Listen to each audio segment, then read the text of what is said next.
Côte d'Ivoire, Abidjan Cocody, le jeudi 21 mars 2024, s'est tenue la cérémonie des prestigieux Zara Africa Awards, un événement dédié à la promotion du leadership féminin et à la valorisation des métiers du genre. Je suis Nick, un grand promoteur des Zara Africa Awards. Alors aujourd'hui, nous sommes ravis de vous accueillir dans le parvis du PAM Club. C'est une journée qui est dédiée à la femme qui excelle dans tous les domaines d'activité.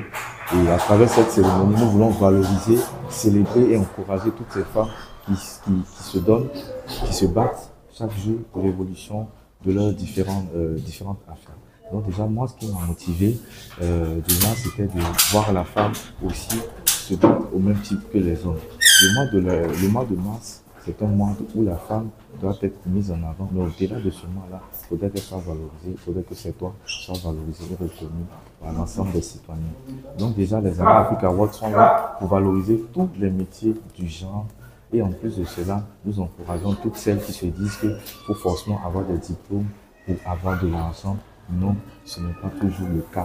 Tu peux avoir des diplômes et ne pas te faire des sous. Il y a des personnes qui ont commencé à partir de rien. Aujourd'hui, c'est des multimilliardaires. Donc aujourd'hui, moi, en tant qu'un homme, j'encourage toutes ces femmes à aussi se donner au même titre que les hommes. Bienvenue à Zara Africa, la première édition. Je suis Daoud Haïfa, CEO de Yoki, qui est une agence de marketing.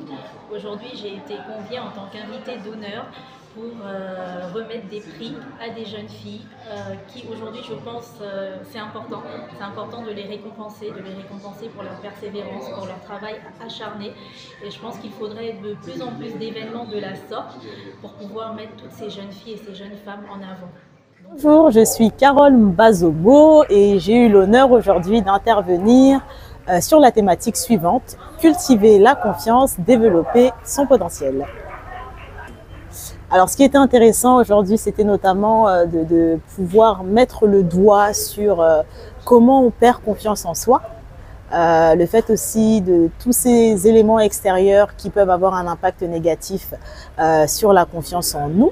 De voir justement comment réaliser que les effets extérieurs devraient ne pas nous toucher, du moins nous ne sommes pas responsables de ce que dit l'extérieur, nous sommes responsables des actions que nous faisons, de réaliser à quel point nous sommes uniques, à quel point nous avons tous été des projets, à quel point nous avons tous été attendus, à quel point nous sommes tous aimés, chéris quelque part, et que juste cet amour-là qui existe de nos proches devrait nous permettre de nous dire « je suis bien, je suis beau, je suis belle ».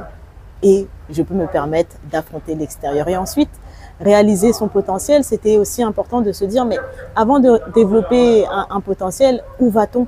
Quel est cet objectif? En avons-nous conscience? Quelle est cette mission de vie que nous avons? Et comment faire ensemble déjà pour savoir quelle est cette vision? Et ensuite, bien entendu, on saura que la provision sera mise à disposition, que les hommes, les moyens, tout moyen, qu'ils soient financiers, humains ou techniques, seront mis à notre disposition pour qu'on puisse accomplir cette vision. Mais c'est déjà prendre le temps de savoir où nous allons.